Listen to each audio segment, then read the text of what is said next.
ਦਰਸ਼ਕੋ break ਤੋਂ ਬਾਅਦ ਤੁਹਾਡਾ ਸਵਾਗਤ ਹੈ ਜੀ। ਡਾਕਟਰ ਸਾਹਿਬ ਹੁਣ ਸਾਡੇ ਦਰਸ਼ਕਾਂ ਨੂੰ ਦੱਸੋ ਅੱਜ ਦਾ ਕੋਈ ਸਿਆਸੀ ਮੁੱਦਾ।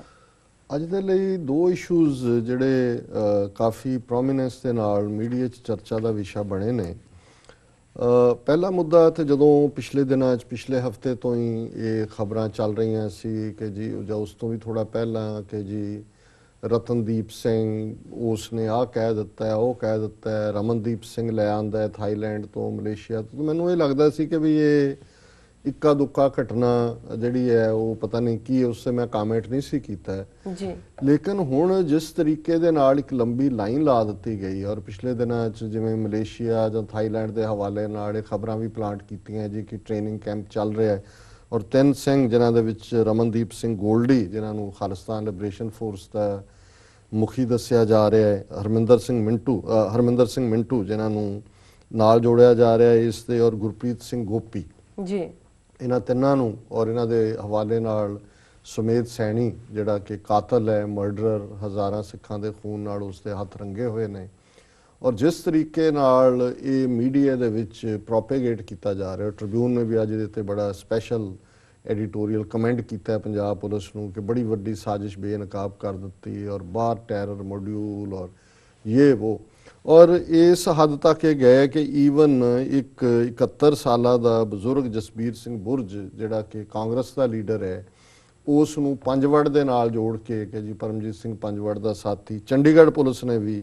ਗ੍ਰਿਫਤਾਰ ਕੀਤਾ, ਉਹਦੀ ਓਪਨ ਹਾਰਟ ਸਰਜਰੀ ਹੋਣੀ ਸੀ। ਔਰ ਉਸ ਬਾਰੇ ਈਵਨ ਪ੍ਰਤਾਪ ਸਿੰਘ ਬਾਜਵਾ ਪੰਜਾਬ ਕਾਂਗਰਸ ਦਾ ਪ੍ਰਧਾਨ ਜਿਹੜਾ ਹੈ ਉਸ ਨੇ ਵੀ ਸਟੇਟਮੈਂਟ ਦਿੱਤੀ ਹੈ ਕਿ ਵੀ ਇਹ ਇੱਕ ਰਿਸਪੈਕਟੇਬਲ ਬੰਦਾ ਹੈ ਜਿਹੜਾ ਆਪਣੇ ਕੋਲੋਂ ਪੈਸੇ ਖਰਚ ਕੇ ਕਿਤੇ ਸ਼ਮਸ਼ਾਨ ਘਾਟ, ਕਿਤੇ ਧਰਮਸ਼ਾਲਾਵਾਂ, ਕਿਤੇ ਦੂਜਾ ਬਾਰਡਰ ਏਰੀਆ 'ਚ ਮਦਦ ਕਰਦਾ ਹੈ। ਔਰ ਉਹਨੂੰ ਝੂਠੇ ਕੇਸ ਜਦੋਂ ਕਿ ਉਹਦੀ ਓਪਨ ਹਾਰਟ ਸਰਜਰੀ ਹੋਣ ਜਾ ਰਹੀ ਹੈ ਚੰਡੀਗੜ੍ਹ ਪੁਲਿਸ ਨੇ ਫਸਾਇਆ। ਸੋ ਜ਼ਾਹਰ ਹੈ ਕਿ ਕੱਲੀ ਪੰਜਾਬ ਪੁਲਿਸ ਜਾਂ ਸੁਮੇਧ ਸੈਣੀ ਜਦੋਂ ਕੁਝ ਕਰਦਾ ਉਹ ਤਾਂ ਸਿੱਧਾ ਬਾਦਲਾਂ ਨਾਲ ਜੁੜਦਾ ਕਿਉਂਕਿ ਮੈਨੂੰ ਇਹ ਲੱਗਦਾ ਸੀ ਕਿ ਵੀ ਹੁਣ ਕਿਉਂਕਿ ਬੀਜੇਪੀ ਨੇ ਆਪਣਾ ਜਿਹੜੇ ਉਹ ਤਿਉਰ ਤਿੱਖੇ ਕੀਤੇ ਨੇ ਔਰ ਇਹ ਲੱਗ ਰਿਹਾ ਹੈ ਵੀ ਆਉਣ ਵਾਲੀਆਂ ਅਸੈਂਬਲੀ ਚੋਣਾਂ ਤੱਕ ਬਾਦਲ ਨਾਲ ਉਹਨਾਂ ਨੇ ਤੋੜ ਵਿਛੋੜ ਕਰ ਲੈਣਾ ਤੇ ਉਹਨਾਂ ਨੂੰ ਆਲਰੇਡੀ ਬਾਦਲ ਦੀ ਇੱਕ ਸਟੇਟਮੈਂਟ ਵੀ ਆਈ ਕਿ ਜੀ ਜੇ ਆਪਸ 'ਚ ਸਾਂਝ ਬਣੀ ਰਹੇ ਤੇ ਚੰਗਾ ਹੈ, ਜੇ ਟੁੱਟ ਗਈ ਤੇ ਜਿਹੜੀ ਕਮਿਊਨਲ ਹਾਰਮੋਨੀ ਹੈ, ਫਿਰਕੂ ਸਦਭਾਵਨਾ ਹੈ, ਉਸ ਤੇ ਅਸਰ ਪੈ ਸਕਦਾ ਹੈ। ਹਾਲਾਂਕਿ ਇਹਨੂੰ ਆਧਾਰ ਬਣਾ ਕੇ ਓਵਰਕਿਲ ਕਰਨ ਲੱਗੇ ਹੋਏ ਨੇ ਆਪਣੀਆਂ ਧਿਰਾਂ ਵੀ। ਕਾਂਗਰਸ ਨੇ ਤਾਂ ਕਹਿਣਾ ਹੀ ਸੀ, ਅਮਰਿੰਦਰ ਸਿੰਘ ਨੂੰ ਵੀ ਚਲੂਣੇ ਲੜਨ ਲੱਗ ਗਏ। ਉਹਨਾਂ ਨੇ ਕਿਹਾ ਜੀ ਇਹ ਜਿਹੜਾ ਇਹਦਾ ਮਤਲਬ ਹੈ ਕਿ ਕੋਈ ਹਿੰਦੂ ਸਿੱਖ ਏਕਤਾ ਇਹਦੇ ਬਾਦਲ ਤੇ ਖੜੀ ਹੈ ਜੇ। ਪਰ ਮੈਨੂੰ ਇਹ ਲੱਗਾ ਕਿ ਵੀ ਉਹਨੇ ਬਾਦਲ ਨੇ ਆਪਣੀ ਗੱਲ ਨੂੰ ਥੋੜਾ ਜਿਹਾ ਹੋਰ ਪ੍ਰਭਾਵਸ਼ਾਲੀ ਕਰਨ ਲਈ ਕਿ ਜੀ ਦੇਖੋ ਅੱਤਵਾਦ ਸੋ ਕਾਲਡ ਉਹ ਦੁਬਾਰਾ ਨਾ ਆ ਜਾਏ। ਸੁਮੇਧ ਸੈਣੀ ਨੂੰ ਕਿਹਾ ਹੋਏ ਕਿ ਵੀ ਤੁਸੀਂ ਆ ਕਰੋ ਕੁਝ। ਪਰ ਜਦੋਂ ਮੈਂ ਜਸਬੀਰ ਸਿੰਘ ਬੁਰਜ ਦੀ ਗ੍ਰਿਫਤਾਰੀ ਔਰ ਚੰਡੀਗੜ੍ਹ ਪੁਲਿਸ ਦੇਖੀ ਔਰ ਫਿਰ ਮੈਂ ਇਹ ਦੇਖਿਆ ਕਿ ਵੀ ਜਿਸ ਸਿੰਘ ਦੇ ਉੱਤੇ ਹਰਮਿੰਦਰ ਸਿੰਘ ਮਿੰਟੂ ਤੇ ਲਿਬਰੇਸ਼ਨ ਫੋਰਸ ਦਾ ਮੁਖੀ ਬਣਾ ਕੇ ਰੁਲਦਾ ਸਿੰਘ ਦਾ ਕੇਸ ਪਾਉਣ ਦੀ ਕੋਸ਼ਿਸ਼ ਕੀਤੀ ਜਾ ਰਹੀ ਹੈ ਕਿ ਜੀ ਰੁਲਦਾ ਸਿੰਘ ਜਿਹੜਾ ਰਾਸ਼ਟਰੀ ਸਿੱਖ ਸੰਗਤ ਦਾ ਹੈੱਡ ਸੀ ਉਹਨੂੰ ਇਹਨਾਂ ਨੇ ਮਾਰਿਆ ਔਰ ਕਿਹਾ ਜੀ ਲਿਲੀ ਕੁਮਾਰ ਤੇ ਫਲਾਣਾ ਤੇ ਸੌਦਾ ਸਾਧ। ਫਿਰ ਮੈਨੂੰ ਲੱਗਾ ਵੀ ਇਹ ਪਲਾਟ ਪੰਜਾਬ ਸਰਕਾਰ ਦਾ ਨਹੀਂ ਹੈ, ਇਹ ਸੈਂਟਰ ਏਜੰਸੀਆਂ ਦਾ, ਕਿਉਂਕਿ ਜਿਸ ਤੇਜ਼ੀ ਦੇ ਨਾਲ ਰਾਸ਼ਟਰੀ ਸਿੱਖ ਸੰਗਤ ਜਿਹੜੀ ਹੈ ਉਹ ਆਪਣਾ ਫੈਲਾਅ ਕਰ ਰਹੀ ਹੈ ਔਰ ਆਲਰੇਡੀ ਪਿਛਲੇ ਦਿਨੀ 2-3 ਦਿਨ ਪਹਿਲਾਂ ਹੀ ਉਹਨਾਂ ਨੇ ਦਿੱਲੀ ਦੇ ਵਿੱਚ ਆਪਣੇ ਇੱਕ ਨਵੇਂ ਦਫ਼ਤਰ ਦਾ ਉਦਘਾਟਨ ਕੀਤਾ ਔਰ ਉਸ ਨਵੇਂ ਔਰ ਕਿਹਾ ਜੀ ਅਸੀਂ ਗੁਰੂ ਨਾਨਕ ਸਾਹਿਬ ਦਾ ਪ੍ਰਕਾਸ਼ ਪੁਰਬ ਮਨਾ ਰਹੇ ਔਰ ਉਸ ਉਦਘਾਟਨ ਦੇ ਮੌਕੇ ਈਵਨ ਹੁਣ ਇਹ ਦੇਖਣ ਵਾਲੀ ਗੱਲ ਹੈ ਕਿ ਇੱਕ ਪਾਸੇ ਅਕਾਲ ਤਖਤ ਸਾਹਿਬ ਦਾ ਸਟੈਂਡਿੰਗ ਹੁਕਮਨਾਮਾ ਹੈ ਜਥੇਦਾਰ ਜੋਗਿੰਦਰ ਸਿੰਘ ਵੇਦਾਂਤੀ ਦੇ ਵੇਲੇ ਕਿ ਇਹਨਾਂ ਦੇ ਨਾਲ ਰਾਸ਼ਟਰੀ ਸਿੱਖ ਸੰਗਤ ਜਾਂ RSS ਦੇ ਨਾਲ ਕੋਆਪਰੇਟ ਨਾ ਕੀਤਾ ਜਾਏ, ਇਹ ਗੈਰ ਸਿੱਖ ਸੰਗਠਨ ਹੈ, ਸਿੱਖਾਂ ਨਾਲ ਸੰਬੰਧ ਨਹੀਂ। ਪਰ ਜਿਹੜਾ ਦਿੱਲੀ ਦੇ ਵਿੱਚ ਇਹਨਾਂ ਦਾ ਉਹਨਾਂ ਨੇ ਦਫ਼ਤਰ ਦਾ ਉਦਘਾਟਨ ਕੀਤਾ, ਬੜਾ ਵੱਡਾ ਦਫ਼ਤਰ ਲਿਆ, ਉਸ ਦੇ ਵਿੱਚ ਜਿਹੜਾ ਦਿੱਲੀ ਗੁਰਦੁਆਰਾ ਕਮੇਟੀ ਹੈ, ਸਿੱਖ ਗੁਰਦੁਆਰਾ ਪ੍ਰਬੰਧਕ ਕਮੇਟੀ, ਉਹਦਾ general secretary Manjinder Singh Sirsa, Delhi committee ਦਾ ਵਾਈਸ ਪ੍ਰੈਜ਼ੀਡੈਂਟ ਧਨਵੰਤ ਸਿੰਘ ਔਰ ਉਹਨਾਂ ਦਾ ਮੈਂਬਰ ਗੁਰਲਾਤ ਸਿੰਘ, ਇਹ ਵੀ ਸ਼ਾਮਲ ਹੁੰਦੇ ਨੇ। ਸੋ ਇਧਰ ਰਾਸ਼ਟਰੀ ਸਿੱਖ ਸੰਗਤ ਦਾ ਕੰਮ ਚੱਕਿਆ ਜੀ। ਅੰਮ੍ਰਿਤਸਰ ਦੇ ਵਿੱਚ ਨਵੰਬਰ ਮਹੀਨੇ 'ਚ ਜਿਹੜਾ ਹੈ ਉਹ ਅਖਿਲ ਭਾਰਤੀ ਵਿਦਿਆਰਥੀ ਪਰਿਸ਼ਦ ਜਿਹੜਾ ਕਿ ਸਟੂਡੈਂਟ ਵਿੰਗ ਹੈ ਇਹਨਾਂ ਦਾ RSS ਦਾ, ਉਸ ਦਾ 3 ਰੋਜ਼ਾ ਇੱਕ ਬੜਾ ਵੱਡਾ ਜਿਹੜਾ ਉਹ ਸਮਾਗਮ ਹੋ ਰਿਹਾ ਕਨਵੈਨਸ਼ਨ ਟਾਈਪ ਔਰ ਉਸ ਦੇ ਲਈ ਚੀਫ ਖਾਲਸਾ ਦੀਵਾਨ ਦੇ ਕੰਟਰੋਲ ਥੱਲੇ ਜਿੰਨੇ ਅੰਮ੍ਰਿਤਸਰ ਵਿਚਲੇ ਸਿੱਖ ਸਕੂਲ ਨੇ, Guru Harkrishan public school chain ਹੈ, ਉਹਨਾਂ ਸਾਰਿਆਂ ਦੇ ਵਿੱਚ ਉਹ ਕੈਂਪ ਲਾਏ ਜਾਣੇ ਨੇ ਅਖਿਲ ਭਾਰਤੀ ਵਿਦਿਆਰਥੀ ਪਰਿਸ਼ਦ ਦੇ। ਉਹਨਾਂ ਨੂੰ ਉੱਥੇ ਠਹਿਰਾਇਆ ਵੀ ਜਾਣਾ ਹੈ ਔਰ ਉਹਨਾਂ ਦੇ ਵਿੱਚ ਸਿੱਖ ਵਿਦਿਆਰਥੀਆਂ ਦੀ ਜ਼ਾਹਰ ਹੈ ਪਾਰਟਿਸਿਪੇਸ਼ਨ ਵੀ ਹੋਏਗੀ ਜੀ। ਔਰ ਇਹ ਕਿਉਂਕਿ ਜਿਹੜੇ ਸਕੂਲ ਨੇ, ਚੀਫ ਖਾਲਸਾ ਦੀਵਾਨ ਦਾ ਜਿਹੜਾ ਪ੍ਰੈਜ਼ੀਡੈਂਟ ਹੈ ਉਹਨੇ ਵੀ ਬਿਲਕੁਲ ਆਪਣਾ ਇਹ ਜ਼ਬਾਨ ਬੰਦ ਰੱਖੀ ਹੋਈ ਹੈ, ਚਰਨਜੀਤ ਸਿੰਘ ਚੱਢਾ। ਔਰ ਈਵਨ ਇਹ ਕਿਹਾ ਗਿਆ ਹੈ ਮੀਡੀਆ 'ਚ ਵੀ ਕਿ ਜੀ ਉਹਦੇ ਨਾਲ ਜਦੋਂ ਸੰਪਰਕ ਕਰਨ ਦੀ ਕੋਸ਼ਿਸ਼ ਕੀਤੀ ਗਈ ਉਹਨੇ ਕੋਈ ਰਿਸਪੌਂਡ ਨਹੀਂ ਕੀਤਾ। ਹੁਣ ਇਹ ਚਰਨਜੀਤ ਸਿੰਘ ਚੱਢੇ ਦੀ ਕਮਾਂਡ ਥੱਲੇ, ਔਰ ਇਸ ਗੱਲ ਦਾ ਧਿਆਨ ਰਹੇ ਕਿ ਖਾਲਸਾ ਕਾਲਜ ਗਵਰਨਿੰਗ ਕੌਂਸਲ, ਕਿਉਂਕਿ ਇਹ ਚੀਫ ਖਾਲਸਾ ਦੀਵਾਨ ਔਰ ਖਾਲਸਾ ਕਾਲਜ ਕੰਟਰੋਲ ਇੱਕੋ ਹੀ ਹੈ ਆਲਮੋਸਟ, ਪਰ ਖਾਲਸਾ ਕਾਲਜ ਗਵਰਨਿੰਗ ਕੌਂਸਲ ਦਾ ਪ੍ਰੈਜ਼ੀਡੈਂਟ ਹੈ ਰਾਜਿੰਦਰ ਮੋਹਨ ਸਿੰਘ ਛੀਨਾ ਜੀ, ਔਰ ਇਹੀ ਬੀਜੇਪੀ ਦਾ ਵਾਈਸ ਪ੍ਰੈਜ਼ੀਡੈਂਟ ਵੀ ਹੈ। ਹੁਣ ਜਿਹੜੇ ਤਿੰਨਾਂ ਸਿੱਖਾਂ ਦੀ ਡਿਊਟੀ ਪੰਜਾਬ 'ਚ ਫਿਊਚਰ ਦੇ ਵਿੱਚ ਜਿਹੜਾ ਉਹ ਬੀਜੇਪੀ ਨੂੰ ਜਿਤਾ ਕੇ ਸੋਲ ਪਾਰਟੀ ਪਾਵਰ ਦੇਣ ਦੀ ਹੈ, ਉਹਨਾਂ ਦੇ ਵਿੱਚ ਇਹ ਤਿੰਨ ਹੀ ਨੇ। ਹਾਲਾਂ ਨਵਜੋਤ ਸਿੱਧੂ ਜਿਹੜਾ ਉਹਦੀ ਰਾਜਮੋਹਨ ਸਿੰਘ ਛੀਨੇ ਨਾਲ ਨਹੀਂ ਬਣਦੀ, ਲੇਕਿਨ ਹੁਣ ਇਹ ਤਿੰਨੋਂ ਹੀ, ਇੱਕ ਆਰਪੀ ਸਿੰਘ ਜਿਹੜਾ ਦਿੱਲੀ ਤੋਂ ਐਮਐਲਏ ਬਣਿਆ, ਉਹ ਇਹ ਰਾਜਿੰਦਰ ਮੋਹਨ ਸਿੰਘ ਛੀਨਾ ਔਰ ਨਵਜੋਤ ਸਿੱਧੂ, ਇਹ ਤਿੰਨਾਂ ਦੀ ਕੋਟਰੀ ਹੈ ਜਿਹੜੀ ਪੰਜਾਬ 'ਚ ਆਉਣ ਵਾਲੇ ਦਿਨਾਂ ਦੇ ਵਿੱਚ ਬੀਜੇਪੀ ਦੇ ਲਈ ਕਰੇਗੀ ਕੰਮ। ਹੁਣ ਇਹ ਖਾਲਸਾ ਕਾਲਜ ਗਵਰਨਿੰਗ ਕੌਂਸਲ ਦੇ ਥੱਲੇ ਕੱਲ੍ਹ ਨੂੰ ਖਾਲਸਾ ਕਾਲਜ ਜਿਹੜਾ ਉਹ ਅਖਿਲ ਭਾਰਤੀ ਵਿਦਿਆਰਥੀ ਪਰਿਸ਼ਦ ਦਾ ਸਭ ਤੋਂ ਵੱਡਾ ਹੈੱਡਕੁਆਰਟਰ ਬਣੇਗਾ। ਔਰ ਆਲਰੇਡੀ ਅੰਮ੍ਰਿਤਸਰ ਦੇ ਵਿੱਚ ਚੀਫ ਖਾਲਸਾ ਦੀਵਾਨ ਨੇ ਆਪਣੇ ਸਕੂਲ ਸਾਰੇ ਖੋਲ੍ਹ ਦਿੱਤੇ ਨੇ। ਕੁਝ ਸਿੱਖ ਜਥੇਬੰਦੀਆਂ ਨੇ ਇਹਦਾ ਨੋਟਿਸ ਲਿਆ ਜੀ ਔਰ ਇਹ ਕਿਹਾ ਗਿਆ ਕਿ ਇਹੋ ਜਿਹਾ ਇੱਕ ਫੈਸਲਾ ਇੱਕ ਵਾਰੀ ਜਥੇਦਾਰ ਟੌੜਾ ਨੇ ਵੀ ਅਨੰਦਪੁਰ ਸਾਹਿਬ 'ਚ ਕਰ ਦਿੱਤਾ ਸੀ, ਪਰ ਜਦੋਂ ਉਹਦੇ ਨੋਟਿਸ ਲਿਆਂਦਾ ਗਿਆ ਟੌੜੇ ਦੇ ਤਾਂ ਉਹਨੇ ਉਹ ਫੈਸਲਾ ਵਾਪਸ ਲੈ ਲਿਆ ਸੀ। ਸੋ ਇਹ ਇੱਕ ਪ੍ਰੈਸ਼ਰ ਬਿਲਡ ਕਰਨ ਦੀ ਲੋੜ ਹੈ ਕਿ ਇਹਨਾਂ ਨੂੰ ਇਹ ਬੇਸ ਆਲਰੇਡੀ ਬਾਦਲ ਨੇ ਜਿਸ ਤਰੀਕੇ ਨਾਲ 1999 ਚ ਖਾਲਸਾ ਸਿਰਜਣਾ ਦਿਵਸ ਦੇ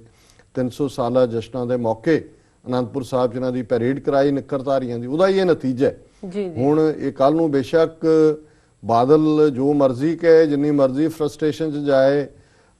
ਇਹ ਹਕੀਕਤ ਹੈ ਕਿ ਇਸ ਆਰਐਸਐਸ ਦੇ ਔਰ ਬੀਜੇਪੀ ਦੇ ਪੰਜਾਬ ਚ ਪੈਰ ਬਾਦਲ ਨੇ ਲਵਾਏ ਨੇ ਅੱਜ ਉਹ ਅੰਮ੍ਰਿਤਸਰ ਚ। ਔਰ ਇਹ ਜੇ ਤੁਸੀਂ ਦੇਖੋ ਤਾਂ ਇੰਨਾ ਕੈਲਕੂਲੇਟਡ ਤਰੀਕੇ ਨਾਲ ਹੋ ਰਿਹਾ ਹੈ। ਹੁਣ ਇੱਕ ਪਾਸੇ ਇਹ ਨੌਜਵਾਨਾਂ ਦੀ ਫੜੋਫੜੀ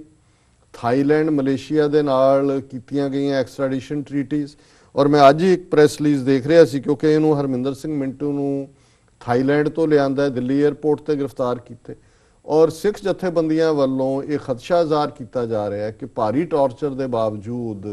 ਉਹ ਇੱਕ ਬੇਗੁਨਾਹ ਸਿੱਖ ਹੈ, ਉਹਨੇ ਕੀ ਕਹਿਣਾ ਸੀ ਜੇ ਕਿਸੇ ਨੇ ਕੀਤਾ ਹੋਏ, ਔਰ ਉਹਨੂੰ ਝੂਠੇ ਪੁਲਿਸ ਮੁਕਾਬਲੇ 'ਚ ਮਾਰਨ ਦੀਆਂ ਤਿਆਰੀਆਂ ਕੀਤੀਆਂ ਜਾ ਰਹੀਆਂ। ਇਹ ਕੁਆਇਟ ਕੇਪੇਬਲ ਹੈ। ਚੰਡੀਗੜ੍ਹ ਪੁਲਿਸ ਹੋਏ, ਪੰਜਾਬ ਪੁਲਿਸ ਹੋਏ, ਪਿੱਛੇ ਜਿਵੇਂ 2 ਦਲਿਤ ਨੌਜਵਾਨ ਜਿਨ੍ਹਾਂ ਨੇ ਸਿਰਫ ਇੱਕ ਸਰਪੰਚ ਬੀਬੀ ਦੇ ਜਿਹੜਾ ਹੈ ਉਸ ਦਾ ਵਿਰੋਧ ਕੀਤਾ ਸੀ, ਤਾਂ ਉਹਦੇ ਘਰ ਵਾਲੇ ਨੇ ਕਿਵੇਂ ਆ ਕੇ ਉਹਨਾਂ ਨੂੰ ਸ਼ੂਟ ਡਾਊਨ ਕੀਤਾ। ਹੁਣ ਜਦੋਂ ਤੁਸੀਂ ਇਹਨਾਂ ਸਾਰੀਆਂ ਡਿਵੈਲਪਮੈਂਟਸ ਨੂੰ ਟੁਗੈਦਰ ਦੇਖਦੇ ਹੋ ਕਿ ਦਿੱਲੀ 'ਚ ਰਾਸ਼ਟਰੀ ਸਿੱਖ ਸੰਗਤ ਦਾ ਨਵਾਂ ਦਫ਼ਤਰ ਖੁੱਲ੍ਹ ਰਿਹਾ ਹੈ ਔਰ ਦਿੱਲੀ ਕਮੇਟੀ ਉਹਦੇ 'ਚ ਪਾਰਟਿਸਿਪੇਟ ਕਰ ਰਹੀ ਹੈ, ਉਹਨਾਂ ਦਾ ਜਨਰਲ ਸੈਕਟਰੀ ਵੀ ਔਰ ਵਾਈਸ ਪ੍ਰੈਜ਼ੀਡੈਂਟ ਵੀ ਜੀ। ਅੰਮ੍ਰਿਤਸਰ 'ਚ ਚੀਫ ਖਾਲਸਾ ਦੀਵਾਨ ਜਿਹੜਾ ਉਹ ਸਿੱਖ ਸਕੂਲ ਜਿਹੜੇ ਨੇ ਗੁਰੂ ਹਰਕ੍ਰਿਸ਼ਨ ਪਬਲਿਕ ਸਕੂਲ ਔਰ ਦੂਜੇ ਉਹਦੇ 'ਚ ਉਹਨਾਂ ਦੇ ਵਿਦਿਆਰਥੀ ਵਿੰਗ ਦੇ ਕੈਂਪ ਲਵਾ ਰਹੇ ਨੇ। ਔਰ ਇਧਰ ਜਿਹੜੇ ਨੇ ਇਹ ਤਿੰਨੋਂ ਹੀ ਆਰਪੀ ਸਿੰਘ, ਛੀਨਾ ਔਰ ਨਵਜੋਤ ਸਿੱਧੂ ਜਿਹੜੇ ਨੇ ਉਹ ਪੂਰੀ ਕੈਂਪੇਨਿੰਗ ਦੇ ਉੱਤੇ ਤੁਰੇ ਹੋਏ ਨੇ। ਔਰ ਇਸ ਸਾਰੇ ਦੇ ਵਿੱਚ ਈਵਨ ਚੰਡੀਗੜ੍ਹ ਪੁਲਿਸ ਦਾ ਇਨਵੋਲਵ ਹੋਣਾ ਇਹ ਦੱਸਦਾ ਹੈ ਕਿ ਇਹ ਪਲਾਟ ਕੋਈ ਇਕੱਲਾ ਪੰਜਾਬ ਸਰਕਾਰ ਦਾ ਹੀ ਨਹੀਂ ਹੈ, ਇਹ ਸੈਂਟਰਲ ਏਜੰਸੀਆਂ ਨੇ ਇੱਕ ਪਾਸੇ ਖੌਫ ਔਰ ਇਹ ਖਾਲਿਸਤਾਨੀ ਧਿਰਾਂ 'ਚ ਖੌਫ ਪੈਦਾ ਕਰਨ ਲਈ, ਕਿਉਂਕਿ ਉਹਨਾਂ ਨੂੰ ਪਤਾ ਹੈ ਮੋਦੀ ਦਾ ਜਿਵੇਂ ਬਾਹਰ ਹਸ਼ਰ ਸਿੱਖਾਂ ਨੇ ਕੀਤਾ ਹੈ। ਔਰ ਮੈਨੂੰ ਕੋਈ ਹੈਰਾਨੀ ਨਹੀਂ ਹੋਏਗੀ ਕਿ ਏਜੰਸੀਆਂ ਦਾ ਇਹ ਨੈਟਵਰਕ ਥਾਈਲੈਂਡ, ਮਲੇਸ਼ੀਆ 'ਚੋਂ ਨਿਕਲ ਕੇ ਬਰਤਾਨੀਆ, ਕਿਉਂਕਿ ਰੁਲਦੇ ਕੇਸ ਨਾਲ ਸੰਬੰਧਿਤ ਇੰਗਲੈਂਡ ਦੇ 3-4 ਨੌਜਵਾਨਾਂ ਨੂੰ ਪਹਿਲਾਂ ਹੀ ਪੰਜਾਬ ਪੁਲਿਸ ਫਸਾਉਣ ਨੂੰ ਫਿਰਦੀ ਸੀ, ਪਰ ਕਿਉਂਕਿ ਐਵੀਡੈਂਸ ਨਹੀਂ ਸੀ ਇਸ ਲਈ ਜਿਹੜਾ ਉਹ ਬੈਕ ਆਫ ਕਰਨਾ ਪਿਆ, ਇੰਗਲੈਂਡ ਵਾਲਿਆਂ ਨੇ ਨਾ ਕਰ ਦਿੱਤੀ ਸੀ ਦੇਣ ਤੋਂ। ਪਰ ਆਉਣ ਵਾਲੇ, ਕਿਉਂਕਿ ਰੁਲਦਾ ਸਿੰਘ ਰਾਸ਼ਟਰੀ ਸਿੱਖ ਸੰਗਤ ਦਾ ਮੁਖੀ ਸੀ, ਇਸ ਲਈ ਇਹ ਮੈਸੇਜ ਦਿੱਤਾ ਜਾ ਰਿਹਾ ਹੈ ਕਿ ਵੀ ਇਹ ਜਿਹੜਾ ਉਦੋਂ ਤਾਂ ਆਰਐਸਐਸ ਚੁੱਪ ਕਰ ਗਿਆ ਸੀ, ਉਦੋਂ ਕੋਈ ਬੰਦ ਦਾ ਸੱਦਾ ਨਹੀਂ ਸੀ, ਕੋਈ ਕੁਛ ਨਹੀਂ ਸੀ, ਪਰ ਹੁਣ ਉਹ ਮੈਸੇਜ ਦੇ ਰਹੇ ਨੇ ਕਿ ਵੀ ਇਹ ਰੁਲਦੇ ਨੂੰ, ਰੋਲਣ ਵਾਲਿਆਂ ਨੂੰ ਅਸੀਂ ਬਾਹਰਲੇ ਸਾਰੇ ਸਿੱਖਾਂ ਨੂੰ ਜਿਹਨੂੰ ਮਰਜ਼ੀ ਅਸੀਂ ਸਾਜ਼ਿਸ਼ ਦਾ ਹਿੱਸਾ ਬਣਾਵਾਂਗੇ ਔਰ ਅਸੀਂ ਠਾਠ ਦੇ ਨਾਲ ਦਫ਼ਤਰ ਦਿੱਲੀ 'ਚ ਖੋਲ੍ਹ ਰਹੇ ਹਾਂ। ਔਰ ਇਹ ਤੁਹਾਡਾ ਅਕਾਲ ਤਖਤ ਜਾਂ ਜਿਨ੍ਹਾਂ ਨੇ ਅੱਗੇ ਵਿਰੋਧ ਕੀਤਾ ਸੀ, ਹੁਣ ਦੇਖ ਲਓ ਤੁਹਾਡੀ ਦਿੱਲੀ ਕਮੇਟੀ ਔਰ ਦੂਸਰੇ ਜਿਹੜੇ ਨੇ ਇਹ ਸਾਰੇ ਇੱਥੇ ਸ਼ਾਮਲ ਹੋ ਰਹੇ ਨੇ। ਔਰ ਜਿਸ ਤਰੀਕੇ ਦੇ ਨਾਲ ਈਵਨ ਅੰਦਰੂਨੀ ਘੁਸਪੈਠ ਇਹਨਾਂ ਦੀ ਚੱਲ ਰਹੀ ਹੈ, ਆ 2 ਬੈਂਸ ਬ੍ਰਦਰ ਨੇ ਲੁਧਿਆਣੇ ਤੋਂ ਐਮਐਲਏ ਬਣੇ ਹੋਏ, ਉਹਨਾਂ ਦਾ ਪਿਛਲੇ ਦਿਨਾਂ 'ਚ ਸੀ ਕਿ ਜੀ ਸਾਨੂੰ ਜੇ ਬੀਜੇਪੀ, ਕਿਉਂਕਿ ਜੇ ਬੀਜੇਪੀ ਸਪੋਰਟ ਵਾਪਸ ਲੈਂਦੀ ਹੈ ਬਾਦਲ ਤੋਂ, ਤੇ ਦੋ ਉਹਨਾਂ ਕੋਲ ਕਮੀ ਹੈ ਐਮਐਲਏਜ਼ ਦੀ ਗਵਰਨਮੈਂਟ ਨੂੰ ਜਾਰੀ ਰੱਖਣ ਲਈ। ਤੇ ਇੱਕ ਕਿਆਸ ਰਾਈ ਸੀ ਕਿ ਜੀ ਇਹ ਦੋਨੋਂ ਬੈਂਸ ਬ੍ਰਦਰ ਜਿਹੜੇ ਆਜ਼ਾਦ ਜਿੱਤੇ ਹੋਏ ਨੇ, ਜੋ ਸਪੋਰਟ ਕਰ ਦੇਣ ਤਾਂ ਸਰਕਾਰ ਬਚ ਜਾਂਦੀ ਹੈ। ਸੋ ਉਹਨਾਂ ਨੇ ਆਲਰੇਡੀ ਕਿਹਾ ਕਿ ਜੀ ਨਹੀਂ ਅਸੀਂ ਕੋਈ ਜਿਹੜਾ ਬਿਲਕੁਲ ਸਪੋਰਟ ਨਹੀਂ ਕਰਾਂਗੇ ਬਾਦਲ ਦੀ, ਪਰ ਪਹਿਲਾਂ ਬੀਜੇਪੀ ਲਿਖ ਕੇ ਦੇ ਕਿ ਉਹ ਸਪੋਰਟ ਵਾਪਸ ਲਏਗੀ, ਬਾਕੀ ਮੋਦੀ ਬਹੁਤ ਚੰਗਾ ਕੰਮ ਕਰ ਰਿਹਾ ਇਹ ਉਹ। ਸੋ ਉਹਨਾਂ ਨੇ ਵੀ ਆਪਣਾ ਜਿਹੜਾ ਉਹ ਗਲ ਦੇ ਵਿੱਚ ਆਪਣਾ ਪਾ ਲਿਆ ਬੋਰਡ ਕਿ ਅਸੀਂ ਅਵੇਲੇਬਲ ਹਾਂ, ਵਿਕਣ ਨੂੰ ਤਿਆਰ ਹੈ। ਇਸੇ ਤਰ੍ਹਾਂ ਸੁਰਜੀਤ ਸਿੰਘ ਬਰਨਾਲੇ ਦੀ ਘਰ ਵਾਲੀ, ਇਹ ਵੀ ਖਬਰ ਹੈ ਕਿ ਉਹਨੇ ਵੀ ਬੀਜੇਪੀ ਦੇ ਨਾਲ ਕਿਹਾ ਜੀ ਜੇ ਤੁਸੀਂ ਉਹਨੂੰ ਚੈਲੰਜ ਕਰਦੇ ਹੋ ਤੇ ਲੌਂਗੋਵਾਲ ਅਕਾਲੀ ਦਲ ਤੁਹਾਨੂੰ ਹਮਾਇਤ ਦੇਗਾ। ਔਰ ਇਸੇ ਤਰ੍ਹਾਂ ਈਵਨ ਕੈਪਟਨ ਅਮਰਿੰਦਰ ਸਿੰਘ ਨਾਲ ਵੀ ਸਾਨੂੰ ਪਤਾ ਲੱਗਿਆ ਕਿਸੇ ਹੱਦ ਤੱਕ ਇਹਨਾਂ ਨੇ ਆਪਣਾ ਜਿਹੜਾ ਕਮਿਊਨੀਕੇਸ਼ਨ ਖੋਲ੍ਹੀ ਹੈ। ਉਧਰੋਂ ਪ੍ਰਨੀਤ ਕੌਰ ਦਾ ਨਾਂ ਜਿਹੜਾ ਹੈ ਉਹ ਜਿਨ੍ਹਾਂ ਦੇ ਕਾਲੇ ਖਾਤੇ ਨੇ ਸਵਿਸ ਬੈਂਕਾਂ 'ਚ, ਉਹਦੇ 'ਚ ਪਹਿਲਾਂ ਡ੍ਰੌਪ ਕੀਤਾ। ਹੋ ਸਕਦਾ as a blackmail tactic use ਹੋਏ ਉਹਨੂੰ ਕਹਿਣ ਲਈ। ਉਹਨੂੰ ਵੀ ਇੱਧਰ ਰਾਹੁਲ ਗਾਂਧੀ ਨੇ ਵਾਜਵੇ ਨੂੰ ਨਹੀਂ ਪਾਸੇ ਕੀਤਾ ਤੇ ਅਮਰਿੰਦਰ ਸਿੰਘ ਨੂੰ ਇਹਨਾਂ ਦਾ ਖਾਨਦਾਨ ਤੇ ਲੱਗਾ ਰਿਹਾ, ਮੁਗਲਾਂ ਨਾਲ ਵੀ ਰਹੇ ਨੇ, ਅਫਗਾਨਾਂ ਨਾਲ ਵੀ, ਅੰਗਰੇਜ਼ਾਂ ਨਾਲ ਵੀ। ਜੇ ਉਹਨੂੰ ਚੀਫ ਮਿਨਿਸਟਰ ਫੇਸ ਪ੍ਰੋਜੈਕਟ ਕਰ ਦੇਣ, ਔਰ ਨਵਜੋਤ ਸਿੱਧੂ ਔਰ ਅਮਰਿੰਦਰ ਸਿੰਘ ਕਾਫੀ ਕਲੋਜ਼ ਨੇ, ਯਾਰ ਨੇ, ਕਦੇ ਇੱਕ ਦੂਜੇ ਦੇ ਖਿਲਾਫ ਕਿਸੇ ਨੇ ਨਹੀਂ ਕਿਹਾ। ਔਰ ਸਾਨੂੰ ਪਤਾ ਲੱਗਾ ਈਵਨ ਅਕਾਲੀਆਂ 'ਚ ਰਣਜੀਤ ਸਿੰਘ ਬ੍ਰਹਮਪੁਰਾ ਜਾਂ ਦੂਜੇ ਤੀਜੇ ਵੀ ਜਿਹੜਾ ਉਹ ਮੈਂਬਰ ਪਾਰਲੀਮੈਂਟ ਵੀ ਉਹ ਸੌਦੇਬਾਜ਼ੀ ਲਈ ਤਿਆਰ ਬੈਠੇ ਨੇ। ਸੋ ਉਹਨਾਂ ਨੇ ਆਲਰੇਡੀ ਜਿਹੜੇ ਇਹਨਾਂ ਦੇ ਕਾਡਰ 'ਚੋਂ ਵੱਡੀਆਂ ਡਿਫੈਕਸ਼ਨਸ ਹੋਣਗੀਆਂ। ਰਾਸ਼ਟਰੀ ਸਿੱਖ ਸੰਗਤ ਨੂੰ ਪੂਰਾ ਲਾਂਚ ਕੀਤਾ ਜਾ ਰਿਹਾ ਹੈ, ਇਧਰੋਂ ਟੈਰਰ ਪੈਦਾ ਕੀਤਾ ਜਾ ਰਿਹਾ ਹੈ ਬਾਹਰੋਂ ਸੱਦ ਕੇ ਔਰ ਕੰਸਪੀਰੇਸੀ ਕਰਕੇ। ਔਰ ਹੋ ਸਕਦਾ ਹੈ ਕਿ ਪੰਜਾਬ ਅਸੈਂਬਲੀ ਦੀਆਂ ਚੋਣਾਂ ਤੋਂ ਪਹਿਲਾਂ, ਔਰ ਜਿਵੇਂ ਜਿਹੜਾ ਇਲੈਕਸ਼ਨ ਕਮਿਸ਼ਨ ਬਣਾਉਣ ਦੀ ਜਿਹੜੀ ਲਾਈਨ ਹੈ ਚੋਣ ਕਮਿਸ਼ਨ, ਉਹ ਹੱਕ ਮੋਦੀ ਨੇ ਆਪਣੇ ਕੋਲ ਲੈ ਲਿਆ। ਸੋ ਅਕਾਲੀਆਂ ਦੇ ਸ਼੍ਰੋਮਣੀ ਕਮੇਟੀ, ਦਿੱਲੀ ਕਮੇਟੀ ਦੇ ਬੰਦੇ ਪੱਟ ਕੇ ਹੋ ਸਕਦਾ ਹੈ ਸ਼੍ਰੋਮਣੀ ਕਮੇਟੀ ਚੋਣਾਂ ਵੀ ਡਿਊ ਨੇ ਸਾਲ ਦੇ ਵਿੱਚ। ਸੋ ਪਹਿਲੀ ਅਟੈਂਪਟ ਸ਼੍ਰੋਮਣੀ ਕਮੇਟੀ ਚੋਣਾਂ ਦੇ ਵਿੱਚ ਕਰ, ਉਹਦੇ 'ਚ ਭਾਵੇਂ ਸਾਈਜ਼ੇਬਲ ਨੰਬਰ ਆਪਣੇ ਬੰਦੇ ਬਣਾ ਲੈਣਗੇ ਔਰ ਨੈਕਸਟ ਫੇਰ ਫੁੱਲ ਫਲੈਜਡ ਅਸੈਂਬਲੀ ਚੋਣਾਂ ਵੱਲ ਜਾਣਗੇ। ਸੋ ਕੁੱਲ ਮਿਲਾ ਕੇ ਇਹ ਜਿਹੜਾ ਜੋ ਕੁਝ ਵੀ ਸਾਹਮਣੇ ਆ ਰਿਹਾ, ਇਹ ਸਪਸ਼ਟਤਾ ਦੇ ਨਾਲ ਬਹੁਤ ਜਿਸ ਕਿਸਮ ਦਾ ਚੈਲੰਜ ਸਿੱਖਾਂ ਨੂੰ ਫੇਸ ਹੈ, ਮੈਨੂੰ ਨਹੀਂ ਲੱਗਦਾ ਕਿ ਸਾਡੀ ਲੀਡਰਸ਼ਿਪ ਜਾਂ ਸਾਡੀਆਂ ਈਵਨ ਧਿਰਾਂ ਜਿਹੜੀਆਂ ਆਪਣੇ ਆਪ ਨੂੰ ਸੰਘਰਸ਼ ਦੇ ਨਾਲ ਜੁੜੀਆਂ ਹੋਈਆਂ ਸਮਝਦੀਆਂ ਨੇ, ਉਹ ਇਹਦੀ ਕੋਈ ਨੁਆਂਸ ਸਮਝ ਰਹੀਆਂ ਜਾਂ ਇਹਨੂੰ ਅਨਡੂ ਕਰਨ ਦੇ ਲਈ ਕੋਈ ਸਾਡੇ ਕੋਲ ਬੈਕਅਪ ਹੈ। ਅਸੀਂ ਤਾਂ ਲਾਈਕ ਸਿਟਿੰਗ ਡਕਸ ਬਣੇ ਹੋਏ ਹਾਂ, ਬੈਠੀਆਂ ਬੱਤਖਾਂ, ਜਿੱਥੋਂ ਮਰਜ਼ੀ ਕੋਈ ਜਿਹੜਾ ਸਾਨੂੰ ਹੱਥ ਮਾਰ ਕੇ ਖਿੱਚ ਲੇ। ਸੋ ਮੈਂ ਇਹ ਜ਼ਰੂਰ ਕਹਾਂਗਾ ਕਿ ਵੀ ਅਸੀਂ ਗੰਭੀਰਤਾ ਦੇ ਨਾਲ ਸਾਰੀ ਸਿਚੁਏਸ਼ਨ ਨੂੰ ਵਿਚਾਰੀਏ। ਇਸ ਦੀ ਨੂੰ ਕਾਊਂਟਰ ਕਰਨ ਦੇ ਲਈ ਸਾਡੇ ਕੋਲ ਕੀ ਰਾਹ ਹੈ ਔਰ ਕਿਵੇਂ, ਔਰ ਇਹਦੇ 'ਚ ਕੋਈ ਸ਼ੱਕ ਨਹੀਂ ਹੈ ਕਿ ਇਹ ਜਿਹੜੀ ਫੜੋ ਫੜੀ ਦਾ ਸਿਲਸਿਲਾ ਔਰ ਇੱਕ ਖੌਫ ਡਰ ਪੈਦਾ ਕੀਤਾ ਜਾ ਰਿਹਾ ਹੈ ਕਿ ਇਹ ਜਿਹੜਾ ਜੀ ਆ ਗਏ ਦੁਬਾਰਾ, ਉੱਥੋਂ ਆ ਜਾਣਗੇ, ਇੱਥੋਂ ਆ ਜਾਣਗੇ, ਇਹਦੇ ਨਾਲ ਆਉਣ ਵਾਲੇ ਦਿਨਾਂ 'ਚ ਜਦੋਂ ਕਿ ਇਹਦਾ ਰਾਸ਼ਟਰੀ ਸਿੱਖ ਸੰਗਤ ਨੂੰ ਉਭਾਰਿਆ ਜਾ ਰਿਹਾ ਹੈ, ਪੰਜਾਬ ਦੇ ਵਿੱਚ ਅਸੀਂ ਸਮਝਦੇ ਹਾਂ ਕਿ ਜਿਹੜੇ ਥੋੜੇ ਬਹੁਤ ਐਕਟਿਵ ਨੇ ਉਹਨਾਂ ਦੀਆਂ ਗ੍ਰਿਫਤਾਰੀਆਂ ਵੀ ਹੋ ਸਕਦੀਆਂ ਨੇ, ਉਹਨਾਂ ਦੇ ਖਿਲਾਫ ਕੇਸ ਵੀ ਰਜਿਸਟਰ ਕੀਤੇ ਜਾ ਸਕਦੇ ਨੇ ਤਾਂ ਕਿ ਉਹਨਾਂ ਦੀ ਆਵਾਜ਼ ਬਿਲਕੁਲ ਸਪਰੈਸ ਹੋਏ। ਬਾਦਲ ਨੂੰ ਵੈਸੇ ਹੀ ਉਹਨਾਂ ਨੇ ਜਿਹੜਾ ਉਹ ਪੈਨਿਕ ਕੀਤਾ। ਹੁਣ ਜੇ ਮਿਨਿਸਟਰੀ ਦਾ ਵਾਅਦਾ ਕੀਤਾ ਮੋਦੀ ਨੇ, ਇਹ ਸਮਝਦੇ ਸੀ ਜੀ ਹਰਸਿਮਰਤ ਕੌਰ ਬਾਦਲ ਨੂੰ ਹੁਣ ਤੱਕ ਤਾਂ ਫੂਡ ਪ੍ਰੋਸੈਸਿੰਗ ਦਾ ਨਕਮਾ ਜਿਹਾ ਮਹਿਕਮਾ ਦਿੱਤਾ ਹੈ ਤੇ ਹੁਣ ਇਹਨੂੰ ਇੱਕ ਹੋਰ ਮਹਿਕਮਾ ਦੇ ਦੇਣਗੇ ਚੰਗਾ। ਪਰ ਉਹਨਾਂ ਨੇ ਮਹਿਕਮਾ ਕੀ ਦੇਣਾ ਸੀ, ਉਹਦੇ ਨਾਲ ਇੱਕ ਸਾਧਵੀ ਜਿਹੜੀ ਯੂਪੀ ਦੀ ਆ ਉਹ ਡਿਪਟੀ ਮਿਨਿਸਟਰ ਲਾਤੀ ਫੂਡ ਪ੍ਰੋਸੈਸਿੰਗ 'ਚ ਵੀ, ਉਹਦੇ 'ਚ ਵੀ ਉਹਦਾ ਨੈਕ ਦੇ ਉੱਤੇ ਆ ਕੇ ਉਹ ਸਾਧਵੀ ਬਿਠਾ ਦਿੱਤੀ ਹੈ। ਸੋ ਬੜੀ ਫਰਸਟ੍ਰੇਸ਼ਨ ਹੈ ਉਹਨਾਂ ਦੇ ਵਿੱਚ। ਸੋ ਮੈਸੇਜ ਤਾਂ ਬੜਾ ਕਲੀਅਰਲੀ ਆ ਰਿਹਾ ਹੈ ਕਿ ਬੀਜੇਪੀ ਜਿਹੜੀ ਹੈ ਉਹ ਬੜੀ ਤੇਜ਼ੀ ਦੇ ਨਾਲ ਪੰਜਾਬ ਦੇ ਵਿੱਚ ਆਪਣਾ ਆਧਾਰ ਹੀ ਨਹੀਂ ਬਣਾ ਰਹੀ, ਉਹ ਤਾਂ ਪਾਵਰ ਲੈਣ ਦੇ ਲਈ ਜਿਹੜੀ ਹੈ ਉਹ ਤਰਲੋ ਮੱਛੀ ਹੋ ਰਹੀ ਹੈ। ਔਰ ਉਸ ਸਾਰੇ ਦੇ ਵਿੱਚ ਹੀ ਇਹ ਜਿਹੜੀ ਫੜੋ ਫੜਾਈ ਔਰ ਦੂਜਾ ਇਹ ਇੱਕ ਟੈਰਰ ਟੈਕਟਿਕ ਹੈ ਏਜੰਸੀਆਂ ਦਾ। ਇਹ ਸਾਰੇ ਬੇਗੁਨਾਹ ਨੌਜਵਾਨ ਫਰੇਮ ਕੀਤੇ ਜਾ ਰਹੇ ਨੇ, ਬਾਹਰਲੀਆਂ ਸਰਕਾਰਾਂ ਬਲਫ 'ਚ ਆ ਰਹੀਆਂ ਔਰ ਐਕਸਟ੍ਰੈਡੀਸ਼ਨ ਟ੍ਰੀਟੀਆਂ ਦਾ ਸਹਾਰਾ ਲੈ ਕੇ ਸਿੱਖਾਂ ਦੀ ਹਰਾਸਮੈਂਟ ਦਾ ਦੌਰ, ਨਵਾਂ ਦੌਰ ਜਿਹੜਾ ਉਹ ਸ਼ੁਰੂ ਕਰ ਦਿੱਤਾ। ਜੀ ਡਾਕਟਰ ਸਾਹਿਬ, ਇਸ ਨਾਲ ਲੈਣੇ ਬ੍ਰੇਕ। ਵੀਅਰਸ, ਤੁਸੀਂ ਸਾਨੂੰ ਇਸ ਤਰ੍ਹਾਂ ਬਣੇ ਰਹੋ, ਮਿਲਦੇ ਹਾਂ ਕਮਰਸ਼ੀਅਲ ਬ੍ਰੇਕ ਤੋਂ ਬਾਅਦ।